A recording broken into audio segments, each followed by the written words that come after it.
Hello বন্ধুরা, আশা করছি তোমরা সকলে ভালো আছো। গত পরশু দিন ছিল আমার মামি আর আমার বোনের জন্মদিন। সেই কারণে আমি বাড়ি থেকে বেরিয়ে পৌঁছে গেলাম ধুবিঘাট। তো ধুবিঘাট পার হয়ে আমি পৌঁছে গেলাম ব্যারাকপুর পৌঁছে যাওয়ার পর আমি কিছুক্ষণের মধ্যে মামাবাড়ির গলির সামনে নেমে যাই। তো নেমে দেখি বিশাল জল, ওই জল ঠেঙিয়ে আমি কিছুক্ষণের মধ্যেই মামাবাড়িতে পৌঁছে গেলাম। কারণ আমার বোন আর আমার মামির জন্মদিন, যেটা তোমাদের সকলকে আগেই বলেছিলাম। তো আমি দুপুর মামাবাড়িতে পৌঁছে গেছিলাম। তারপরে শুরু হয়ে গেল আশীর্বাদ পর্ব।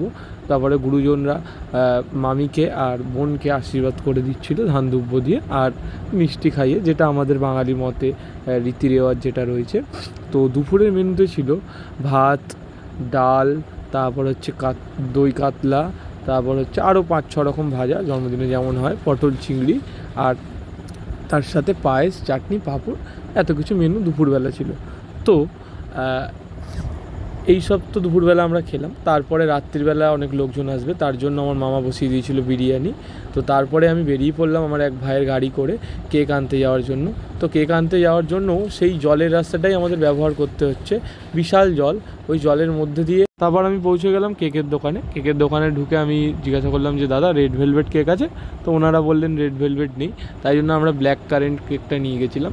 তো সেই কেকটাও খুব ভালো ছিল। আর দুজনের জন্মদিন যেহেতু ছিল, সেই জন্য ভাবছিলাম কেকে কার নামটা দেবো আর কার নামটা দেবো না। দুজনের জন্মদিন যদি একসাথে থাকে খুব কনফিউজিং ব্যাপার। তারপরে আমার বোনের নাম দিয়ে যথারীতি আমি বাড়ি ফিরলাম।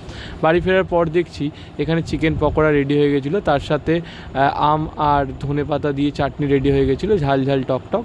তো তারপরে সবাই সবার মতন কাজ করতে করতে তারপরে চলে এলো কেক কাটার সময়। তো কেক কাটার সময় দেখতেই পাচ্ছ তোমরা আমাদের সব বন্ধু বান্ধব এবং ভাই বোনেরা, তার আগেই একটু ফটো সেশন শুরু হয়ে গেল। তো ফটো সেশনের সময় আমাকেও সবাই ডাকছিল, সেই কারণে আমিও গিয়ে ফটো তুলে নিলাম 2-4টে। ঠিক আছে, তারপরে আমার বোন দেখছো একদম গেরে পাকা, সুন্দরভাবে, মানে কি বলবো, আমার থেকেও ওপরে যায়, সুন্দর পোজ দিয়ে ছবি তুললো। তো এখনকার বাচ্চা মানুষ, মানে এখনকার মেয়ে তো পাকা তো হবেই, কিছু করার নেই। সেই কারণে কেক নিয়ে নানান ধরনের পোজ দেওয়ার পর শুরু হয়ে এলো, এবার কেক কাটার পালা চলে এলো। তো তখন আমি আমার ভাইদের সাথে একটুখানি ভিডিওতে আলাপ আলোচনা করে নিলাম। তো তারপর শুরু হয়ে গেল কেক কাটার পর্ব। বেশি স্টাইল মেরো না। Happy birthday to you, happy birthday.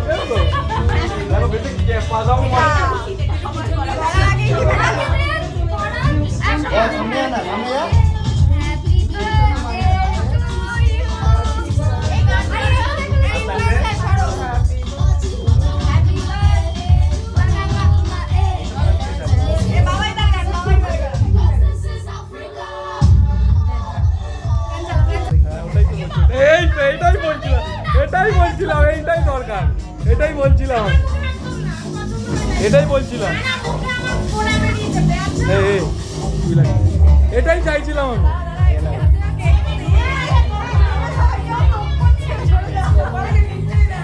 না না না,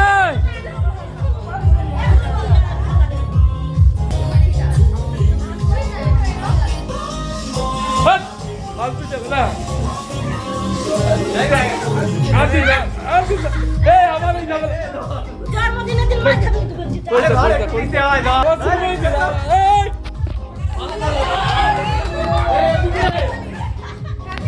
আবার বাতি তুলে আনবো, মনে আছে তো? আবার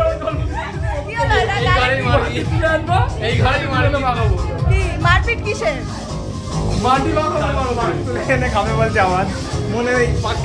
তারপর রাতের মেনুতে ছিল মাটন বিরিয়ানি, স্যালাড, টক ঝাল চাটনি, আর যারা মাটন বিরিয়ানি খাবে না তাদের জন্য ছিল চিকেন আর একটা করে বাটারস্কচ আইসক্রিম। তারপর আমি রানি আর রনিতকে 1-2টো আইসক্রিম চুপ করে দিয়ে দিলাম, ওরা ভালোবাসে বলে। আগে খেতে বসে বললি আমাদের আমার জন্মদিন আমি না খেলে সবাই কি করে খাবে? কি হয়েছে তোর জন্মদিন? আমি না খেলে সবাই কি করে খেতে পারে? এই রনিত খায়নি, এই আমি, তো তুই একা একা বসে বললি? সত্যি জন্মদিন তাই আমি আগে খাবো। ঠিক আছে, ঠিক আছে। আমার প্রসাদ চিকেন লেগ পিস, বল ঝরে ঝরে পড়ছে না? কি হয়েছে? কি হচ্ছে একটু বলে দে, কিভাবে পড়ছে দেখিয়ে দে। ওটা তো রাইলি কোথায় পড়লো না? ঠিক আছে, ভিডিওটা করে রাখি, এত ভালো ধর।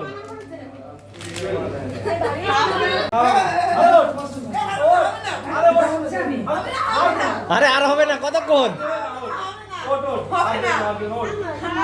লাস্টে আমরা খেতে বসেছি, সেই খেতে বসার ভিডিও নেব না, এটা কি হতে পারে? তো তোমাদের ভিডিওটা কেমন লাগলো তোমরা আমাকে কমেন্ট সেকশানে জানাতে পারো।